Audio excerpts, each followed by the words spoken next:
Caros amigos, bem-vindos a mais um episódio de Hoje na Segunda Guerra Mundial. Hoje falaremos sobre um tema bastante recorrente lá na página. Hitler realmente suicidou-se no seu bunker em Berlim? Ou conseguiu fugir para a América do Sul, como algumas teorias defendem?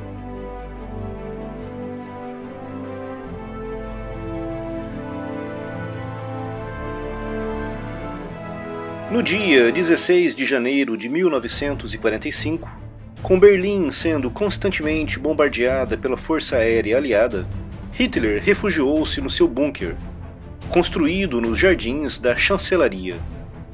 Era uma estrutura verdadeiramente gigantesca, forte o suficiente para resistir a impactos diretos de qualquer bomba convencional.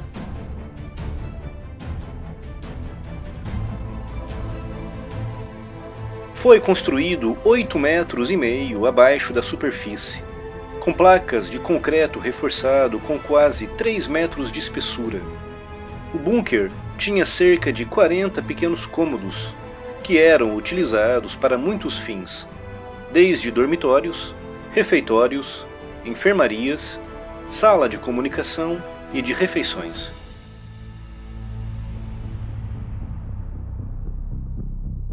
O bunker era incrivelmente úmido, abafado e desconfortável, com o barulho dos grandes geradores a diesel constantemente ribombando pelas suas grossas paredes. Foi nesse ambiente que Hitler viveria os próximos 3 meses e meio, saindo apenas muito ocasionalmente para a superfície.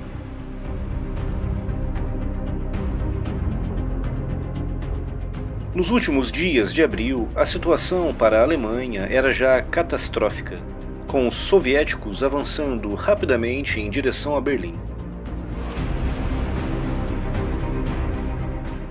Numa conferência no dia 22 de abril, Hitler, já visivelmente doente, ao ser confrontado com a realidade da derrota iminente, teve um colapso nervoso e, pela primeira vez, declarou publicamente que a guerra estava perdida, frisando que permaneceria em Berlim até o fim, quando então se suicidaria com um tiro.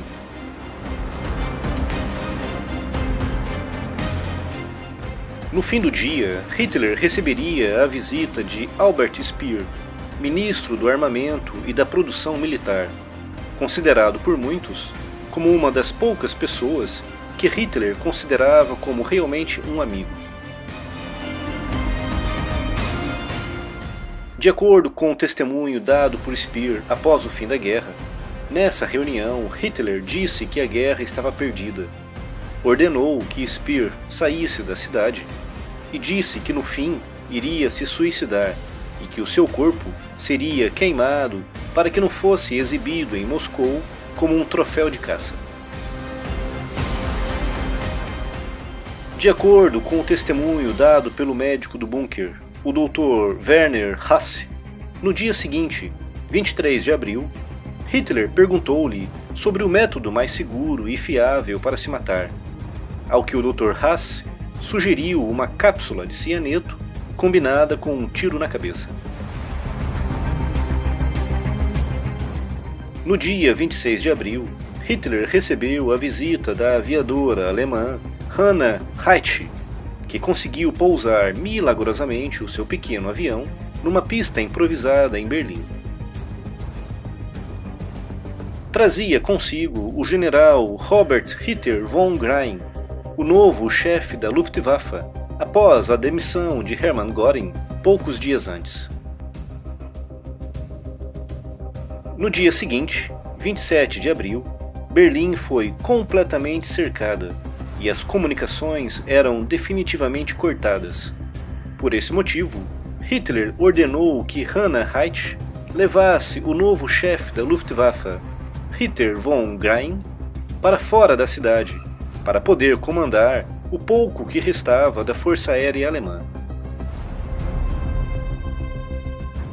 No meio da tarde, Hannah decolava com Grein a bordo. Os soviéticos, pensando que Hitler estava tentando escapar num pequeno avião, dispararam, mas não conseguiram derrubá-lo.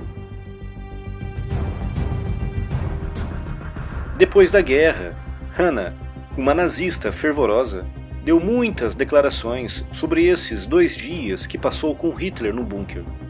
Alegou que por diversas vezes tentou persuadi-lo a fugir da cidade, mas que ele sempre se recusou. Entre os dias 27 e 28 de abril, Hitler receberia muitas visitas. Para além das mais de 40 pessoas que viviam diariamente no bunker, cerca de 15 pessoas não residentes testemunharam depois da guerra terem visto ou conversado com Hitler após a fuga de Hannah da cidade.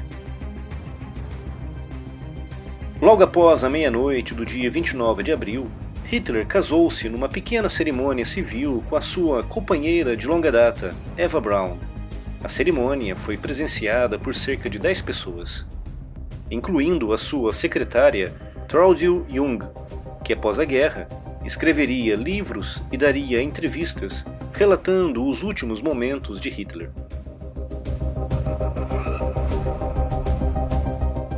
Após o casamento, ditou o seu testamento, assinando-o às 4 horas da manhã. Durante a tarde do dia 29 de abril, Hitler recebeu a notícia da morte de Benito Mussolini, o seu antigo aliado. Recebeu também detalhes da forma como seu corpo foi tratado e exibido numa praça em Milão. Essa notícia, alegadamente, perturbou-o profundamente, aumentando ainda mais a sua convicção em não ser apanhado vivo. No dia 30 de abril, o general Wilhelm Keitel informou Hitler de que todas as forças alemãs à volta de Berlim tinham sido cercadas ou estavam na iminência de serem destruídas. No fim da manhã desse dia, os soviéticos estavam a menos de 500 metros da entrada principal do bunker. Hitler almoçou com as suas 2 secretárias e a sua cozinheira pessoal. No fim da refeição, despediu-se solenemente do seu círculo mais íntimo de seguidores, incluindo Bormann, Goebbels, a sua mulher, as secretárias e diversos oficiais e militares. No total, cerca de 12 pessoas que presenciaram a cena sobreviveram à guerra. Às 14h30, Hitler e Eva entravam no seu quarto privado, e por volta das 15h30, as pessoas que estavam aguardando do lado de fora do quarto ouviram o disparo de uma arma.